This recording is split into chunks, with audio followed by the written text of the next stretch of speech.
গাজা উপত্যকায় চলমান মানবিক বিপর্যয় চূড়ান্ত রূপ নিয়েছে। জাতিসংঘ, Red Cross, World Food Programme সহ একাধিক আন্তর্জাতিক সংস্থা সতর্ক করে জানিয়েছে যে গাজায় এমন এক দুঃসহ অবস্থা সৃষ্টি হয়েছে যা গত কয়েক দশকের মধ্যে সবচেয়ে ভয়াবহ দুর্ভিক্ষে রূপ নিতে যাচ্ছে। অবরুদ্ধ এই উপত্যকায় খাদ্য, পানি, ঔষধ ও জ্বালানি সরবরাহ দীর্ঘদিন ধরে ব্যাহত হওয়ার ফলে লক্ষাধিক মানুষ অনাহারে দিন কাটাচ্ছে। বিশেষ করে শিশু ও বৃদ্ধদের পুষ্টিহীনতার চরম পর্যায়ে পৌঁছেছে। কিন্তু এলাকার মানুষ গাছের পাতা, পশু খাদ্য, এমনকি আবর্জনা থেকেও খাদ্যের সন্ধান করছে বলে জানা গেছে।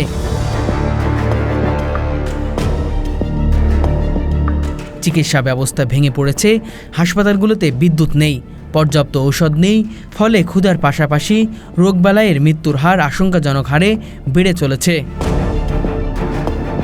ইসরায়েলি অবরোধ, সংঘর্ষ এবং সীমিত সহায়তার কারণে মানবিক সহায়তা পৌঁছানো প্রায় অসম্ভব হয়ে উঠেছে।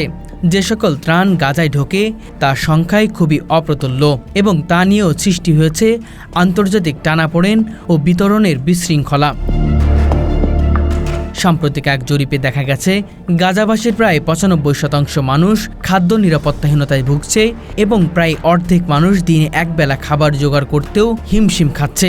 এই সংকট এতটাই গুরুতর যে জাতিসংঘ একে পূর্ণাঙ্গ মানবসৃষ্ট দুর্ভিক্ষ বলে অভিহিত করেছে এবং তাৎক্ষণিক ও নির্বিঘ্ন মানবিক সহায়তা প্রবেশের আহ্বান জানিয়েছেন।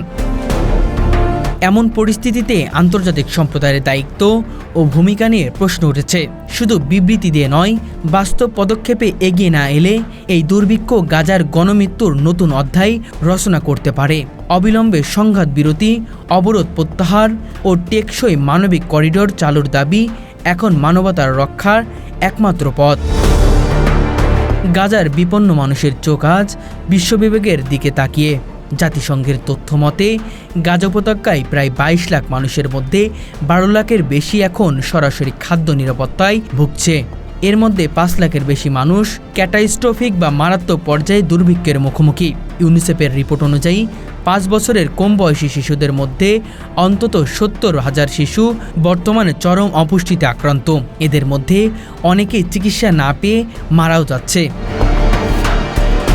ওয়ার্ল্ড ফুড প্রোগ্রাম জানিয়েছে গাজার উত্তরের অঞ্চলগুলোতে একাধিক পরিবার এই সপ্তাহেও একবেলা পর্যাপ্ত খাবার পায়নি। কিছু পরিবার দিনে এক গ্লাস পানির উপর নির্ভর করে বেঁচে আছে।